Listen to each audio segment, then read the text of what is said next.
beaucoup de sacrifices. Je me suis vraiment donné à fond, que ce soit avec mes coachs, avec ma famille. J'ai dû laisser mes enfants pour m'entraîner. Je me suis arrangé avec mon travail, même si j'ai quand même dû travailler. Je me suis vraiment donné à fond pour l'entraînement. Et voilà, je suis prêt, je suis très très heureux d'être là. Et j'ai hâte d'en découdre. J'ai perdu 14 kilos, notamment 7 en 2 jours. Voilà, j'ai fait une grosse sèche, un gros cutting. Là, j'en ai repris un peu, j'ai bien mangé. C'était dur, mais le mental était là, on a tenu et on est prêt. Pour beaucoup de gens, tu es un point d'interrogation. Parce que quand on cherche, on se dit tiens, on va regarder un peu ce qu'a fait Mickaël, on ne trouve pas grand-chose.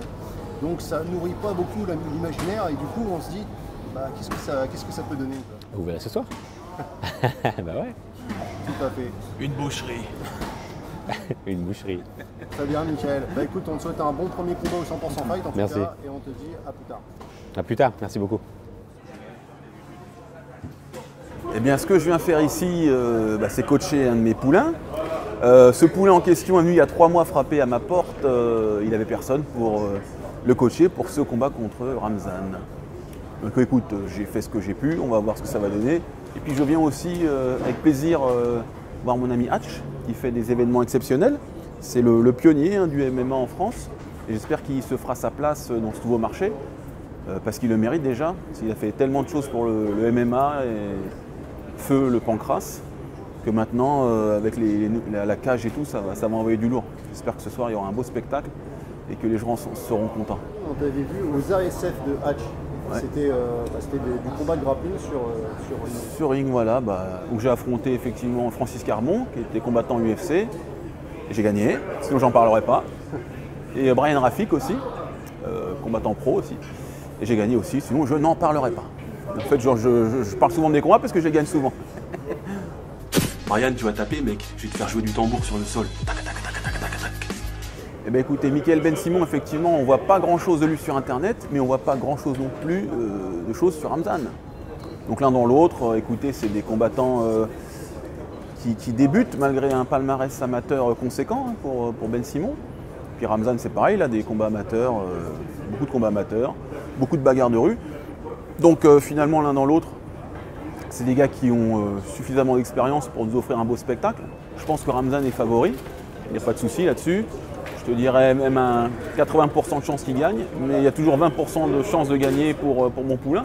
Donc il faut qu'il aille au charbon et qu'il saisisse cette opportunité. Moi-même, je partais souvent underdog. Parfois au mental, tu peux t'en sortir et on va voir ce que le mental de mon poulain vaut, parce que ça c'est très important dans un combat.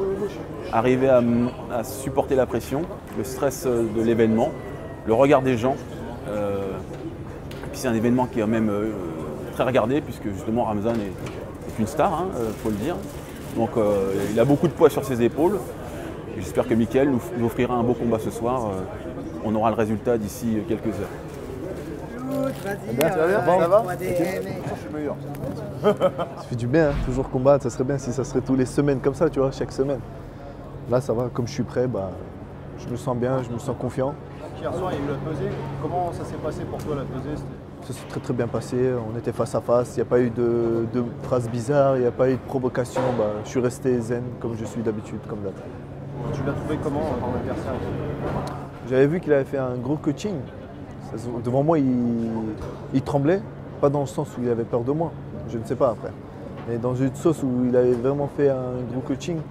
Mon adversaire, je sens que là, il est plus lourd que moi. Ça se voit aussi, mais ça va le faire. Donc ce soir commence sans le loup noir. Ah, le loup, là, il est en forme. Là, il est en forme, le loup.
pas réfléchi, moi je voulais boxer.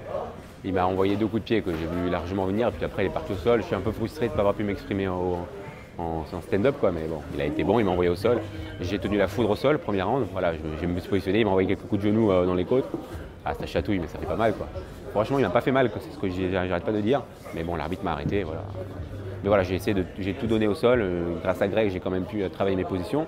Donc ça m'a servi à tenir au moins le premier round. Deuxième round, pareil, j'ai essayé de boxer. Cette fois, je crois que j'ai dû faire la bêtise de vouloir moi l'amener au sol. Ça s'est un peu retourné contre moi et du coup, je me suis fait arrêter. Il m'a mis sur le dos et j'ai pas réussi à bouger. Donc l'arbitre m'a arrêté. Mais encore une fois, c'était dans les gants. Enfin, j'ai aucun stigmate, aucune douleur. Enfin, c'est frustrant. Se faire arrêter alors qu'on l'a même pas mal, c'est frustrant. Mais je lui dis bravo, il a fait un super combat. Il mérite tout ce qu'il a. Et voilà, j'ai encore envie de combattre, hein. Je ne veux pas que ce soit mon dernier. Donc voilà, je veux combattre encore. Je suis ouvert à toute proposition. Moi, je combats encore une fois pour gagner des titres. Donc que ce soit 100% fight ou ailleurs, je continuerai à combattre. J'aime la baston et je veux continuer à me bastonner. Merci beaucoup. Dans la cage du 100% fight. Avec grand plaisir, encore bravo à Ramzan. Voilà. Et désolé, je tiens à m'excuser auprès de ma femme, mes enfants, ma famille, mes collègues. Voilà. Mais bon, il a bien joué, il a bien travaillé. Voilà. Ils savent très bien que le sport, on gagne, on perd. On gagne pas toujours, mais voilà, c'est frustrant de perdre, c'est toujours frustrant de perdre. Et là, je suis un peu frustré, mais je reconnais ma défaite.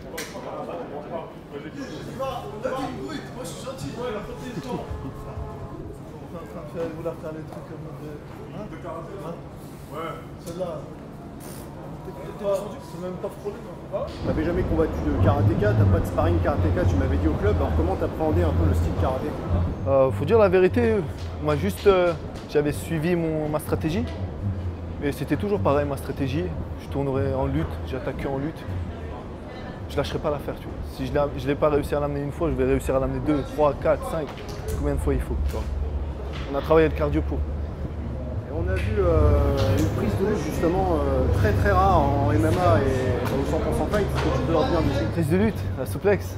Oui, que j'avais travaillé ça avec mon coach, mon ancien coach Ramzan Momadov, en lutte un petit peu. Et ça s'est passé comme je voulais.